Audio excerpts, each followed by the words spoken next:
I think key differentiation for a small private lender is really, really important, especially when the space is becoming more and more crowded. So in order to be able to really lean in on a more service orientation as opposed to providing value, we always say we're like the Nordstroms of private lending and not necessarily the Walmart model, which was kind of a tough sell 5 years ago when cost of capital was dirt cheap, right? So how do we position ourselves when the national lenders are coming out with single mid-digit interest rates? But I find that all we have to do is be responsive to the borrower. I can't tell you how many times Matt's been talked to with people who are like just grateful that he answered the phone. And the level of service is just making sure that you're reliable and accessible, being able to honor the terms, which I think it means that you have to be able to have more control over your own capital stack, right? If you're bound by what your capital markets partners are requiring of you to fund a loan, then your service is going to be impacted. And so we've never taken on leverage. We've never used table funding in spite of sometimes having a limitation of capital that small lenders do, because every time we have that conversation, we want to still remain in full control. Why? That allows us to continue to provide high levels of customer service to our clients and allows us to be able to say how we're going to underwrite a deal and honor that in the ninth hour, where we're not changing terms and requiring 30% down instead of 15. And as a loan officer, you don't have any control over that. But as a small business lender, we absolutely do. And so we want to really maintain control of our own capital so that we can provide those high levels of service. I think that's a key differentiation that a lot of lenders, they can't say that they can do that, which is why they're in a very competitive marketing space. How important do you think it is to have local expertise in the market that you serve?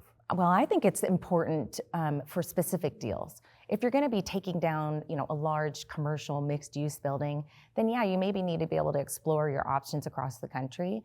But true fix and flippers, small multifamily investors that are going to buy and hold, then you actually can really benefit from having the expertise from a local investor or a local private lender, because we can make decisions faster. And Matt, all the calls that he takes, everyone raves about having calls with him afterwards. Well, not only is he funny and fun to work with, but he can add a lot of value because we do understand the marketplace.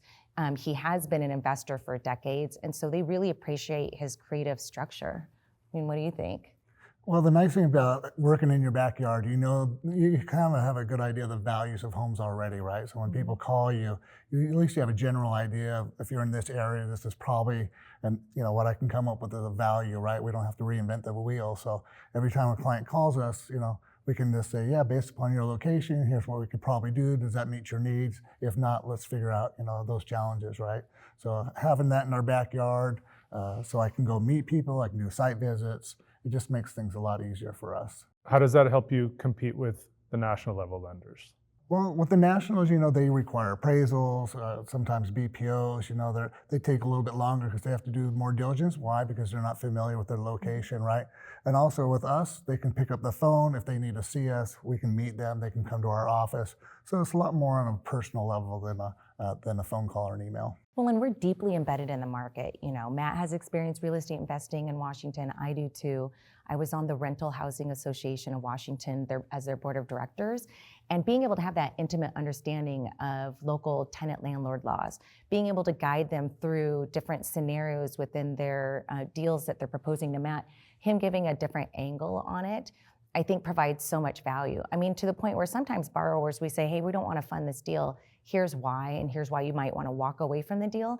And they've been so grateful. Where I just don't think you can get that from a regional or a national lender who can definitely provide lower rates, but they don't really give you that partnership that you really need, especially starting out. So I feel that regional and national hard money or private money lenders really serve their purpose for the commercial asset class and for development deals and such, and for really seasoned, experienced investors. But if you're just starting out or you just have a handful of deals a year that you work on, working locally, I think, can provide you that partnership and that value add that you might be missing otherwise. So you bring sort of that consultative approach to the process. Oh, that 100%, they won't yeah, get absolutely. from the nationals. A lot more concierge for sure. Yes. Yeah.